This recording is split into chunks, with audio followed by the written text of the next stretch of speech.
بسم اللہ الرحمن الرحیم الحمد للہ رب العالمین الصلاة والسلام علی رسولہ الکریم وخاتم النبیین صلی اللہ علیہ وآلہ وسلم اللہم بک استعین و بک استعین۔ السلام علیکم ورحمۃ اللہ وبرکاتہ۔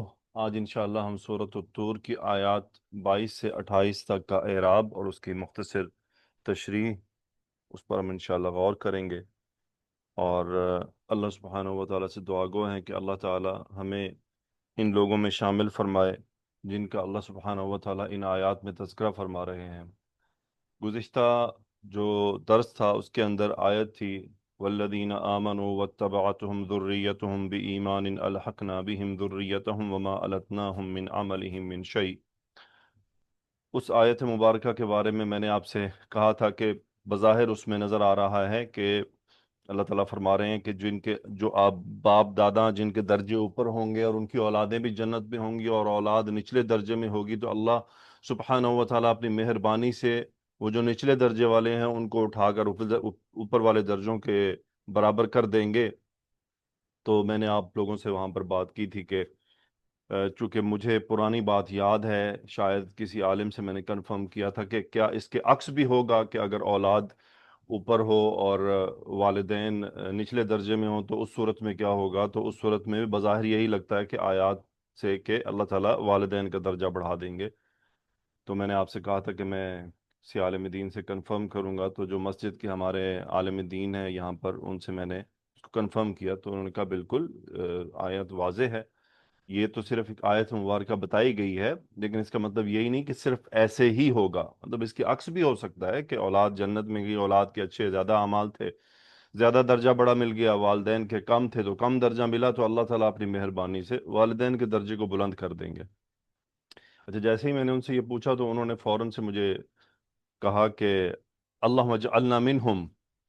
یہ بات مجھے یہاں پر بہت پسند آتی ہے، عرب علماء کی، خاص طور پہ علماء کی بات کر رہا ہوں، اور عام بھی جو تھوڑا بہت قرآن سے تعلق رکھتے ہیں وہ بھی ایسا ہی کرتے ہیں۔ جب بھی ان کے سامنے کوئی قرآن مجید کی آیت ہو جس میں جنت کا تذکرہ ہو تو وہ لازمی کہتے ہیں کہ یا اللہ ہمیں ان میں شامل فرما لے، اور اگر جہنم کا تذکرہ ہو تو لازمی دعا مانگتے ہیں کہ یا اللہ ہمیں ان میں شامل نہ فرمانا۔ تو یہ تب ہوتا ہے جب ہمیں سمجھ آ رہی ہو بات، لازمی نہیں ہمیں پوری تفسیر سمجھ آ رہی ہو۔ مثلا آپ نے قرآن فہمی کا کورس کیا عربک لینگویج کا، آپ کو اتنا پتہ چل رہا ہے کہ یہ جنتیوں کی بات ہو رہی ہے، اور بے شک پوری تفسیر میں نہ بھی جا رہے ہیں تو واضح ہے کہ جنت کی بات ہو رہی ہے، تو انسان کو چاہیے، ہمیں ایز اے مسلمان، کہ ہم فوراً دعا مانگیں کہ یا اللہ ہمیں ان میں شامل فرما لے۔ سارا دعاؤں کا معاملہ ہے، اللہ تعالیٰ کی رحمت کے سبب ہی سب کچھ ہو سکتا ہے۔ تو آیات کی قرأت میں آپ کے سامنے پہلے کر لیتا ہوں۔ اعوذ باللہ من الشیطان الرجیم، بسم اللہ الرحمن الرحیم۔ وَأَمْدَدْنَاهُمْ بِفَاكِهَةٍ وَلَحْمٍ مِّمَّا يَشْتَهُونَ يَتَنَازَعُونَ فِيهَا كَأْسًا لَّا لَغْوٌ فِيهَا وَلَا تَأْثِيمٌ وَيَطُوفُ عَلَيْهِمْ غِلْمَانٌ لَّهُمْ كَأَنَّهُمْ لُؤْلُؤٌ مَّكْنُونٌ وَأَقْبَلَ بَعْضُهُمْ عَلَى بَعْضٍ يَتَسَاءَلُونَ قالوا إنا كنا قبل في أهلنا مشفقين فمن الله علينا ووقانا عذاب السموم إنا كنا من قبل ندعوه إنه هو البر الرحيم۔ الحمدللہ، پہلی آیت مبارکہ ہے جی وَأَمْدَدْنَاهُمْ بِفَاكِهَةٍ وَلَحْمٍ مِّمَّا يَشْتَهُونَ۔ واو عطف ہے، پیچھے بات ہے جنتیوں کی چل رہی ہے، نعمتوں کا تذکرہ ہو رہا ہے۔ امددناہم، امددنا فعل ماضی ہے اور اس کا فاعل نا ہے، نا ضمیر متصل فی محل رفع ہے، فعل ماضی میں میم دال دال مادہ ہے، باب افعال ہے۔ امدہ یمدو، امدد یمدد، افعل یفعل، امدادن اگر ہم باب افعال کے مصدر پر جائیں، امدادن مصدر پر جائیں باب افعال کے، اس کا مطلب کیا ہوتا ہے؟ کسی کی مدد کرنا۔ اب امددناہم، ہم یہاں مفعول بھی، اور یہ ضمیر بارز متصل فی محل نصب بفاکہۃ متعلق بالفعل، کس چیز کے ذریعے ان کی مدد کی جا رہی ہے، یعنی بیسیکلی مدد کرنے سے مراد فراہم کیا جانا ہے۔ وَأَمْدَدْنَاهُمْ بِفَاكِهَةٍ، چونکہ جنت کی بات ہے اور یہ یقینی معاملہ ہونا ہے، اسی لیے ہم ماضی کا ترجمہ حال مستقبل میں کرتے ہیں۔ وَأَمْدَدْنَاهُمْ بِفَاكِهَةٍ وَلَحْمٍ، باحرف جر، فاکہۃ مجرور اسم مجرور، اس کی جر ہونے کی مجرور ہونے کی علامت کسرہ ہے، واو حرف عطف ہے، اس کا کوئی اعراب نہیں ہوتا۔ لحم مجرور ہے، مجرور ہونے کی جو علامت ہے وہ کسرہ ہے، اور یہ مجرور کیوں ہوا ہے؟ یہ معطوف ہے، اور کس پر عطف ہو رہا ہے؟ فاکہۃ پر، تو یہ معطوف علیہ ہو گیا اور لحم معطوف ہو گیا۔ سو اللہ تعالیٰ فرما رہے ہیں وَأَمْدَدْنَاهُمْ بِفَاكِهَةٍ وَلَحْمٍ، یعنی ہم ان کی مدد کریں گے سے مراد ہے ہم ان کو فراہم کریں گے پھل اور گوشت۔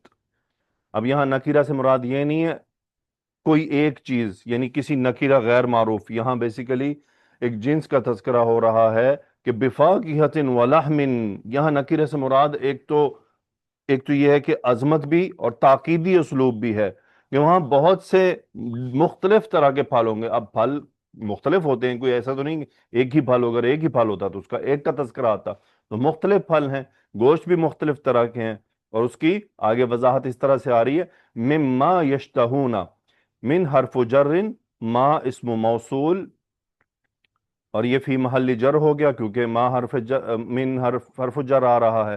آگے اس کا صلہ ہے فعل مضارع مرفوع وعلامت رفع الضمہ، اور یہ جملہ یعنی ایز اے جملہ، ایز اے سینٹنس، چونکہ جملہ کیا ہے؟ فائل فعل سے بن کر، واو اس کا فائل ہے، اور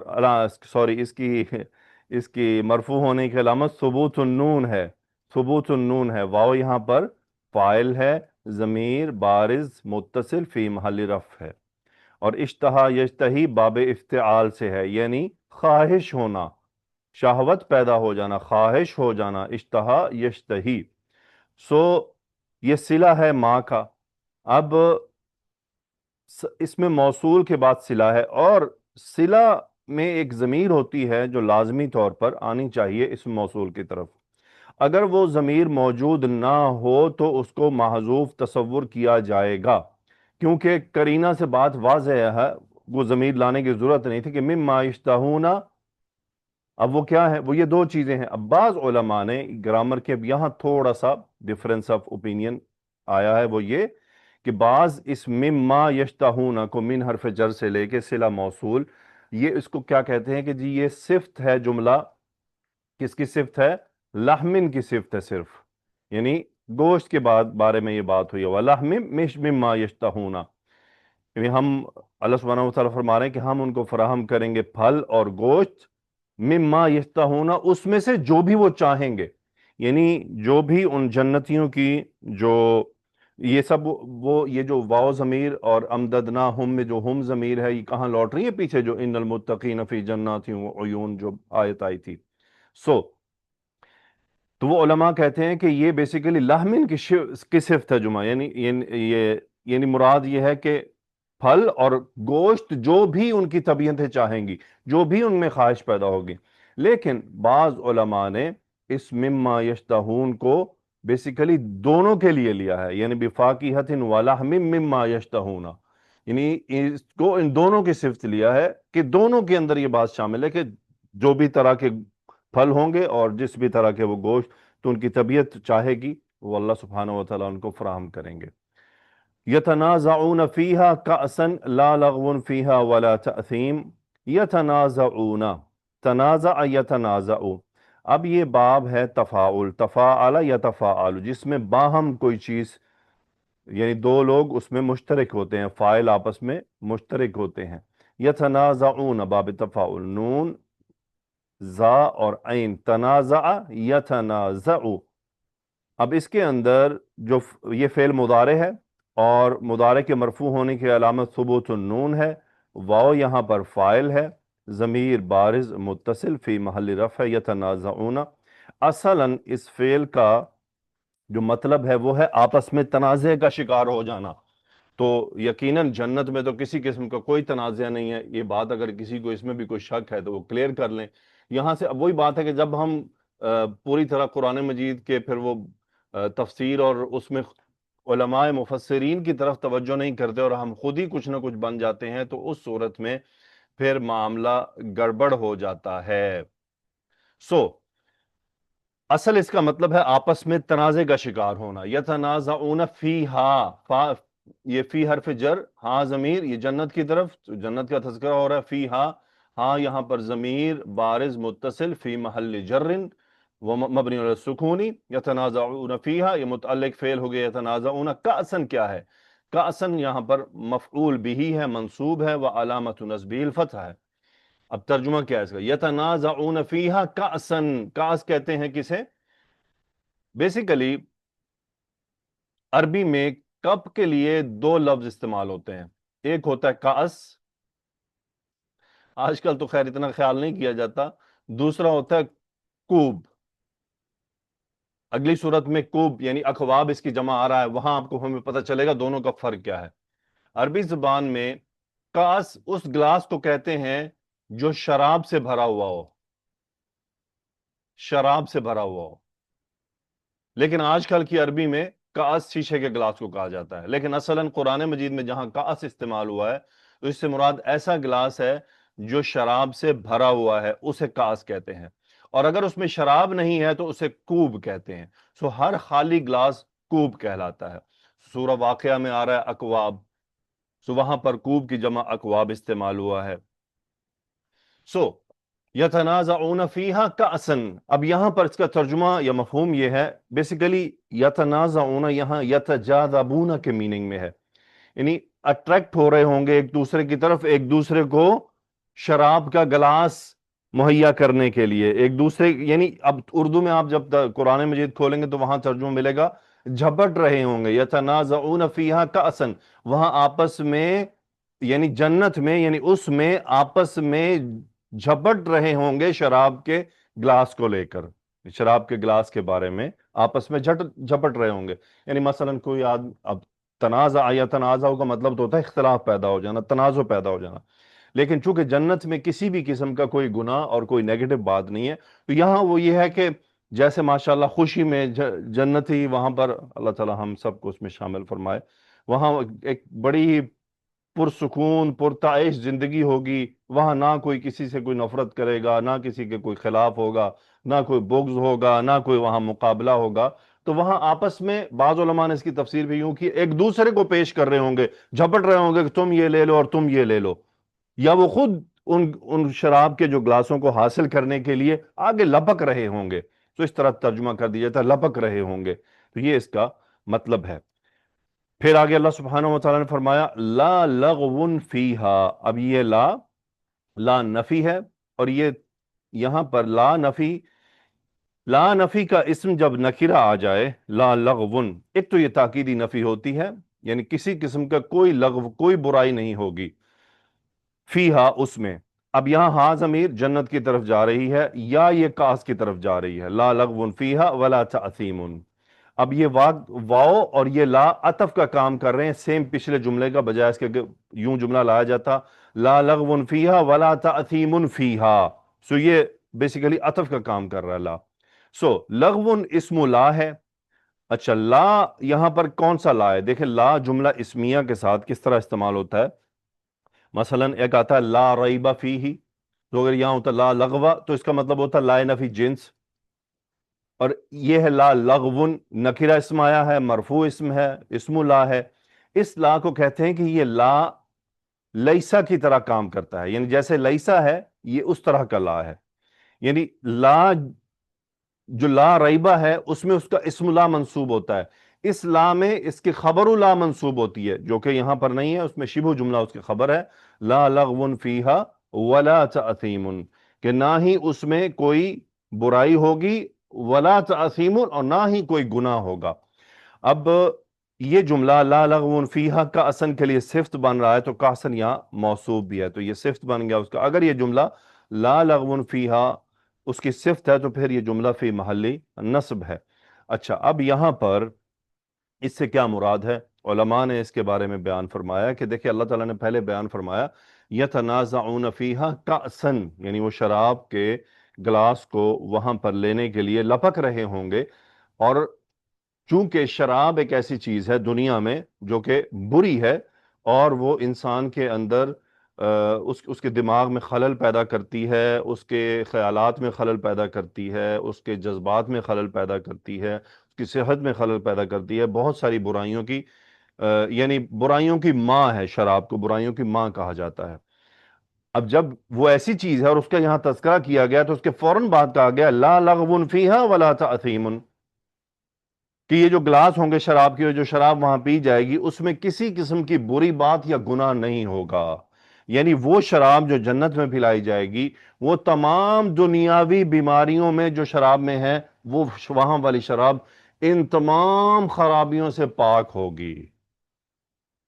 تو جیسا کہ احادیث میں اور روایات میں آتا ہے کہ جو لوگ دنیا میں پیتے ہیں وہ پھر جنت کی شراب سے محروم رہیں گے. جب وہ سزا پا کے جنتوں میں داخل ہوں گے تو وہ جنتوں میں پھر ترسیں گے کہ کاش یہ شراب ہم بھی پی پاتے. وہاں پھر وہ ان کو شراب نہیں وہ ملے گی، مہیا نہیں ہو سکے گی. سو اللہ تعالیٰ نے فرمایا وَيَطُوفُ عَلَيْهِمْ غِلْمَانٌ لَهُمْ كَأَنَّهُمْ لُؤْلُؤٌ مَكْنُونٌ. وَيَطُوفُ عَلَيْهِمْ، اب واو عطف ہے، اور کیا کیا نعمتیں ہیں. طاف یطوفو بیسیکلی چکر لگانا، جیسے ہم طواف کرتے ہیں خانہ کعبہ کا. لیکن یہاں پہ یہ اس کی مثال ایسے ہے جیسے آپ ہوٹل میں جائیں، کھانا کھانے ریسٹورنٹ میں جائیں، اور وہاں آپ اپنی اپنی ٹیبل پر بیٹھے ہوئے ہیں، تو جو بہرے ہوتے ہیں وہ کیا کر رہے ہوتے ہیں، وہ ویٹرز وہ چکر لگا رہے ہوتے ہیں بار بار کہ کسی کو کچھ چاہیے، دیکھ رہے ہوتے ہیں کسی کی ٹیبل پر کوئی چیز کم ہو گئی، کسی کو کوئی چیز بری لگی. دیکھیں آج کیا ہوتا ہے، آج اچھا دو طرح کی طبیعتیں ہوتی ہیں. بعض لوگوں کو یہ برا لگتا ہے، اچھا میں بھی ان میں سے ہوں کہ مجھے بھی یہ بات اچھی نہیں لگتی کہ اگر میں ریسٹورنٹ میں کھانا کھا رہا ہوں تو کوئی آدمی یہ ویٹرز جو ہوتے ہیں یہ بار بار ہماری ٹیبل پر چکر لگائیں. مجھے ذاتی طور پہ نہیں یہ بات اچھی لگتی کہ جب مجھے ضرورت ہوگی میں آپ کو بلا لوں گا. کیونکہ بھائی کوئی میں یا میری فیملی اگر ہم آلریڈی پردے کی ایک سائڈ پر بیٹھے ہوئے ہیں تو ہم تو ویسے ہی نہیں چاہ رہے کہ آپ یہاں آئیں. تو آپ بار بار آتے ہیں تو میں منع کر دیتا ہوتا ہوں بھائی جب ضرورت ہوگی تو میں آپ کو بلا لوں گا. کیونکہ جو وائف ہے وہ برقعے میں نقاب میں بیٹھی ہوئی ہے، وہ تھوڑی دیر نوالا کھانے کے لیے نقاب کو ادھر ادھر کرتی ہیں، اپنے آپ کو ایڈجسٹ کرتی ہیں، تو یہ ایک یہ بہرا ہمارے پیچھے پڑا ہوا ہے. بھائی انہی بہروں سے یہ لوگوں کو بچنے کے لیے، اور یہ اس وقت ہوتا ہے جب آپ سفر کر رہے ہیں. یعنی میں سفر کر رہا ہوں، اب کوئی کہے کہ اچھا آپ ہوٹلوں پہ پڑے رہتے ہیں، ایسا نہیں ہے الحمدللہ. ہم صرف یعنی اگر کبھی باہر سے کھانا کھانے کا دل بھی ہو تو میں ذاتی طور پر وہاں سے پیک کروا کے گھر آ کر کھانا زیادہ پسند کرتا ہوں، وہاں پہ بیٹھ کر مجھے. لیکن یہ سفر کی بات ہے کہ سفر میں ہے تو آپ کیا کریں وہاں. لیکن سفر میں بھی کوشش ہوتی ہے کہ جتنا بچ سکیں بچتے رہیں. اللہ تعالی ہم سب کی حفاظت فرمائے. تو اب یہ ساری سٹوری آپ کہیں گے جی آپ کدھر چل پڑے، اصل میں یہ یطوف علیہم غلمان لہم کو سمجھانا چاہ رہا ہوں. تو وہ کیا ہوتا ہے کہ وہ ویٹرز وہاں چکر لگا رہے ہوتے ہیں. اچھا بعض لوگ ایسے ہوتے ہیں جن کو یہ بات ناگوار گزرتی ہے کہ ویٹر نے آ کے پوچھا ہی نہیں، ہمیں اسے بلانا پڑا ہے. تو یہ دنیا ہے، دنیا میں مختلف طبیعت کے لوگ ہوتے ہیں، ہر ایک کی اپنی اپروچ اور سوچ ہوتی ہے. یطوف علیہم غلمان لہم، طاف یطوف چکر لگانا باب نون سے آتا ہے. اب یہاں پر علیہم متعلق بالفعل، اور غلمان یہ اس کا یہاں پر فائل ہے. غلام کی جمع ہے غلمان. غلام کیا ہوتے ہیں؟ چھوٹے لڑکے، چھوٹے عمر کے. تو وہاں غلمان آیا، غلمان لہم. لہم یہاں کیا ہے؟ یہ صفت ہے غلمان کی. سو وَيَطُوفُ عَلَيْهِمْ غِلْمَانٌ لَهُمْ، یعنی ان جنتیوں پر ان کے جو غلام ہوں گے وہاں پر، جو آب خورے ہوں گے، یعنی جو آب وہ جو جو شراب کے گلاس یا جو مشروبات کے گلاس جو پیش کرنے والے جو آب خورے ہوں گے، وہ وہاں پر چکر لگا رہے ہوں گے. یطوف علیہم غلمان لہم، اور وہ غلمان کیسے ہوں گے؟ کأنہم لؤلؤ مکنون. یہ جملہ دوسری صفت ہے. کأنہ حرف التشبیہ مشبہ بالفعل میں سے، اور ہم اس کا اسم کأنہ ہے، ضمیر ہے، فی محل نصب ہے، لؤلؤ خبر ہے موتی، اور یہاں پہ لؤلؤ موصوف ہے، مرفوع ہے، علامت رفع ضمہ ہے. اور لؤلؤ کی جو خبر ہے وہ ہے مکنون، مفعول ان کے مظہر پر. مکنون یعنی مکنون کا مطلب چھپے ہوئے، مکنون چھپے ہوئے کسی پردے میں بند، جیسا کہ اس کا انہم لؤلؤ مکنون. اور یہ مکنون صفت ہے لؤلؤ کی، مرفوع ہے، علامت رفعہ ضمہ ہے. ترجمہ کیا ہے؟ وَيَطُوفُ عَلَيْهِمْ غِلْمَانٌ لَهُمْ كَأَنَّهُمْ لُؤْلُؤٌ مکنون، یعنی ان کی خدمت کے لیے ان کے آس پاس نو عمر لڑکے، نوجوان آبخورے جو ہوں گے خوبصورت، وہ چکر لگا رہے ہوں گے، اور وہ کیسے ہوں گے؟ گویا کے چھپائے ہوئے موتی۔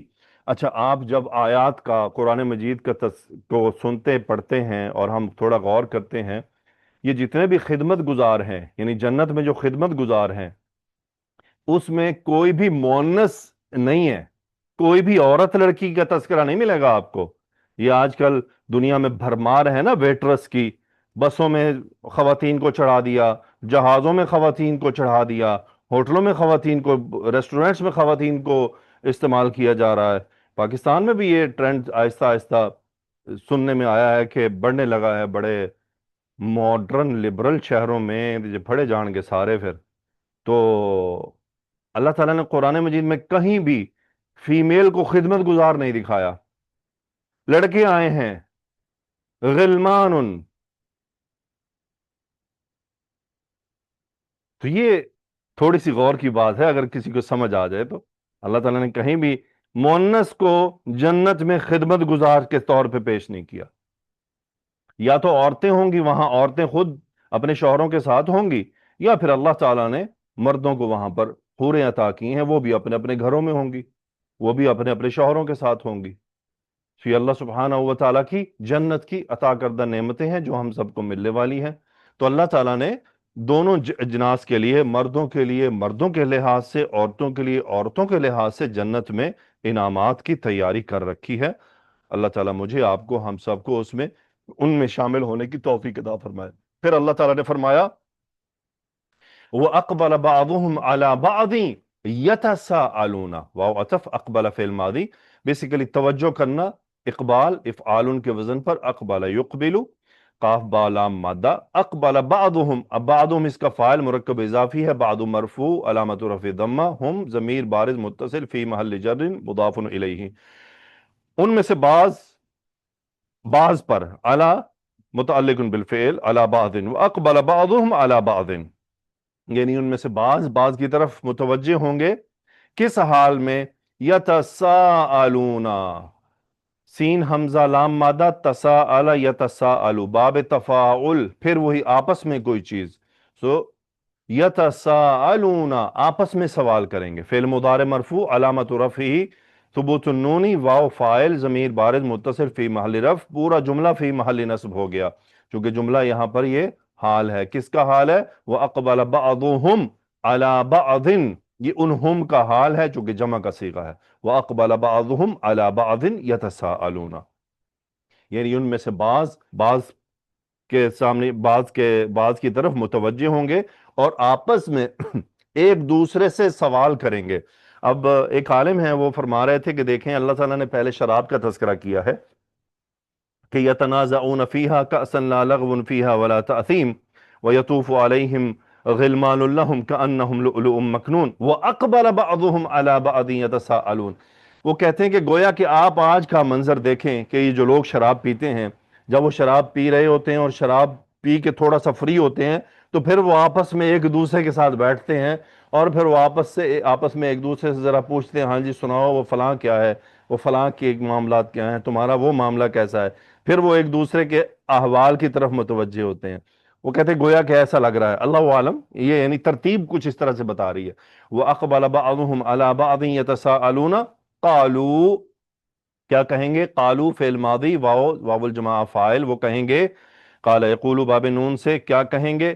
انا کننا قبل فی اہلنا مشفقین، انا حرف تاکید، نحنو یہ نا ضمیر اسم انا، کننا خبر انا، کننا خبر انا، اور یہ جملہ مقولہ قالو کے لیے اس کا مفعول بھی بن رہا ہے، پورا جملہ یہاں تک، یہ پورا جملہ آگے ترتیب کے ساتھ ہے، پورا جملہ مقولہ ہے قالو کا یہاں الرحیم تک۔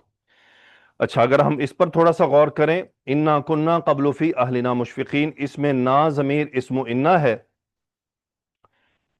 اور مشفقین، مشفقون اسم الفاعل کا صیغہ ہے، جمع مذکر سالم کا، منصوب ہے، نصب ہونے کی علامت یا ہے، یہ خبر کننا ہے یہ خبر ہے، اور قبل فی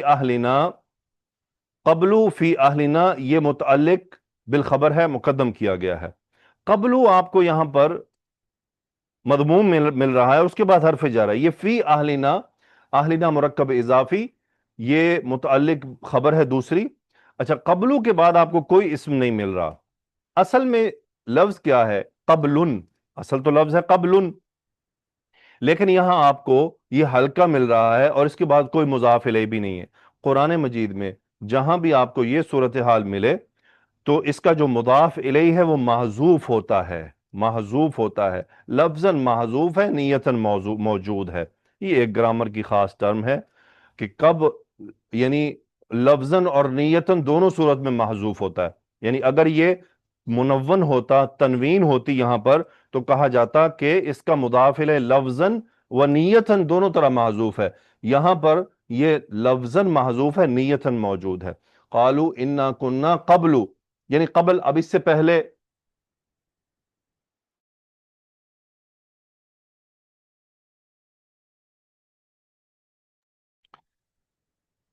سو انا کننا قبل فی اہلنا مشفقین. مشفقن، اب دیکھیں آیت آئی ہے فی اہلنا، یعنی ہم اب اس سے پہلے، یعنی جنت میں آنے سے پہلے جب ہم دنیا میں تھے، اب یہ قبلو کا جو مضاف الیہ ہے یہ اسی بات کی طرف اشارہ ہے کہ دنیا میں یعنی جنت میں آنے سے پہلے اور یہ سارے معاملات ہونے سے پہلے ہم اپنے گھر والوں میں مشفقن. مشفقن مطلب ہوتا ہے بیسیکلی رحم دل ہونا، خیال کرنے والا، ڈرانے والا. یعنی مثلا میں کہوں انا مشفقن علیکم، یعنی میں آپ لوگوں کے بارے میں خیال کرنے والا ہوں، آپ لوگوں کے بارے میں ڈرنے والا ہوں. مراد یہ ہے کہ میں آپ لوگوں کو متنبہ کرنے والا ہوں کہ یہ غلط ہے، یہ صحیح ہے، یہ نہیں کرنا چاہیے، یہ کرنا چاہیے. تو یہ ہوتا ہے اشفاق. اور اگر یہ من حرف جر سے آئے تو اس کا مطلب بیسیکلی ہوتا ہے کسی چیز سے ڈرنا، اور علا سے آئے تو ہوتا ہے اس دوسری چیز کو ڈرانا، جس کو ڈرانے سے مراد خوف زدہ کرنا نہیں بلکہ بیسیکلی پازیٹیو ڈرانا. سو قالوا انا کننا قبل فی اہلنا مشفقین، یعنی اس سے پہلے ہم اپنے گھر والوں میں تھے، کس حالت میں تھے؟ ہم مشفق تھے، یعنی رحم دلی کرنے والے تھے، ایک دوسرے کو متنبہ کرنے والے تھے، ڈرانے والے تھے. یوں سمجھ لیں بیسیکلی تبلیغ کا کام کرنے والے تھے. یہ میں وضاحت میں کہہ رہا ہوں. تو ہوا کیا؟ یعنی یہ ہماری حالت تھی. فمن اللہ علینا وقانا عذاب السموم. فا عطف، منا یمنو یہ فعل ماضی ہے، احسان کرنا، میم نون نون مادہ ہے. اللہ لفظ الجلالہ، اسم الجلالہ، فاعل مرفوع وعلامۃ رفعہ الضمہ، علینا متعلق بالفعل. اللہ تعالیٰ نے ہم پر احسان کیا. فمن اللہ علینا، وہو عطف، ووقانا، وقا یقی بچانا، فعل ماضی، ہوا اس کا فاعل ضمیر مستتر جو اسم الجلالہ کی طرف لوٹ گیا. نا مفعول بہ اول، اس نے ہمیں بچایا، یہ مفعول بہ ہے منصوب فی محل نصب. عذاب السمومی، یہ مفعول دوسرا، کس چیز کے عذاب سے بچایا؟ سموم، گرم لو، یعنی لو کے عذاب سے بچایا، لو جو گرم ہوتی ہے ہوا. سو فمن اللہ علینا ووقانا عذاب السموم، اللہ تعالیٰ نے ہم پر احسان کیا. ووقانا عذاب السموم، سموم، اور ہمیں لو کے عذاب سے بچایا. پھر کیا کہہ رہے ہیں آپس میں؟ انا کننا من قبل ندعوہ. اب اس میں بھی نا ضمیر اسم و انا، اور یہ کننا من قبل ندعوہ پورا جملہ فی محل رفع خبر ہے انا کی. کننا میں نا اسم و کننا ہے، ندعوہ یہ فعل مضارع، ندعوہ، دعا یدعو، ندعوہ یہ فعل مضارع مرفوع وعلامۃ رفع الضمہ مقدرہ، اور ہو ضمیر مفعول بہ، اس میں نحن فاعل ضمیر مستتر، دعا یدعو باب نون سے آتا ہے. من قبل، اسی طرح آپ دیکھیں من حرف جر آیا ہے قبل، یہاں قبل کو اصل تو مجرور ہونا چاہیے تھا، یہ مجرور اسی لیے نہیں ہوا. یہ بات یہ واضح ہو رہا ہے کہ یہاں پر مضاف الیہ محذوف ہے. انا کننا من قبل ندعوہ، یہ ندعوہ کا قبلو کے بعد سے کوئی تعلق نہیں ہے، یہ سیپریٹ. یہ نشانی ہے کہ اس کا مضاف الیہ نہیں موجود، کیونکہ جملہ براہ راست صرف ظرف اذا، اذ، حیث، ان کا مضاف الیہ بنتا ہے. قبلو کا، اندہ کا، بعد کا، اگر اس کا مضاف الیہ بننا ہو اس کو تو پھر اس کے ساتھ حرف مصدر آنا ضروری ہے، اس کے بغیر یہ نہیں بن سکتا. سو اسی لیے آپ وہ جو جو آج کل لیکچر چل رہے ہیں نا جملوں کے اعراب کے، اگر آپ ان کو سنیں گے تو انشاءاللہ کافی سمجھ آئے گی، کافی چیزیں کلیئر ہوں گی. سو انا کننا من قبل ندعوہ، اس سے پہلے یعنی یقیناً جب ہم دنیا میں تھے، انا کننا من قبل ندعوہ، ہم اسے پکارا کرتے تھے. اب دیکھیں ندعو کہہ رہے ہیں، وہ ندعو فعل مضارع یعنی استمرار، کہ یہ جو دعا مانگنے کا سلسلہ تھا یہ چلتا رہتا تھا، رکتا نہیں تھا. ہم اللہ تعالیٰ سے مستقل دعا مانگا کرتے تھے، اس سے مانگا کرتے تھے، مغفرت طلب کیا کرتے تھے، رویا کرتے تھے. پھر کیا ہے؟ تعلیل جملہ بن رہا ہے، انہو هو البر الرحیم، ان حرف التاکید، ہوا اسم ان، اور برن رحیم یہ دونوں خبریں ہیں، دونوں مرفوع علامت رفع ضمہ. پھر ہوا ضمیر فصل آیا اور ضمیر فصل حصر کے لیا، انہو هو البر الرحیم، کہ وہی بر ہے، احسان کرنے والا ہے، وہی رحیم ہے، وہی بہت رحم کرنے والا ہے. یعنی بیسیکلی یہ جو کچھ ہم جنت میں موجود ہیں، اور انشاءاللہ آپ میں ہم سب جنت میں داخل ہوں گے، اللہ تعالیٰ سے ہم دعا کرتے ہیں اللہ تعالیٰ ہمیں ان میں شامل فرما لے. تو یہ اللہ سبحانہ و تعالیٰ کی مہربانی اور اس کی رحمت کے سبب ہی صرف ممکن ہے، اس کے احسان کے سبب ممکن ہے. ہمارے اعمال کے سبب یہ پاسبل نہیں ہو سکتا. البتہ اعمال اس کی رحمت کو جوش دلانے کا ذریعہ ضرور ہے. تو یہ آج کی آیات تھیں. الحمدللہ ہم نے کافی سیر حاصل، تھوڑا اس کو دیکھا، غور کیا. اور اگر ہم تفسیر ابن کثیر میں دیکھیں کہ وہاں پر انہوں نے کوئی ایسی چیز لکھی ہے جو میں آپ کے ساتھ شیئر کروں، تو تقریباً میں نے آپ کے ساتھ ساری بات واضح کر دی ہے. کوئی حدیث یہاں پر ایسی موجود نہیں جو میں آپ کے ساتھ شیئر کرتا. جزاکم اللہ خیر. الحمدللہ اللہ سبحانہ و تعالیٰ سے دعا ہے کہ اللہ تعالیٰ ہمیں ایسے اعمال کرنے کی توفیق عطا فرمائے جو اللہ تعالیٰ کی رحمت کو حاصل کرنے کا سبب ہوں، اور ایسے اعمال سے اللہ تعالیٰ ہمیں بچائے کہ جو ہمیں اللہ تعالیٰ سے بھی دور کر دیں اور ہمیں جنت سے بھی دور کر دیں. سبحانک اللہم و بحمدک، اشہد ان لا الہ الا انت، استغفرک و اتوب الیک. اللہم صلی وسلم علی نبینا محمد. آمین یا رب العالمین. السلام علیکم ورحمۃ اللہ وبرکاتہ.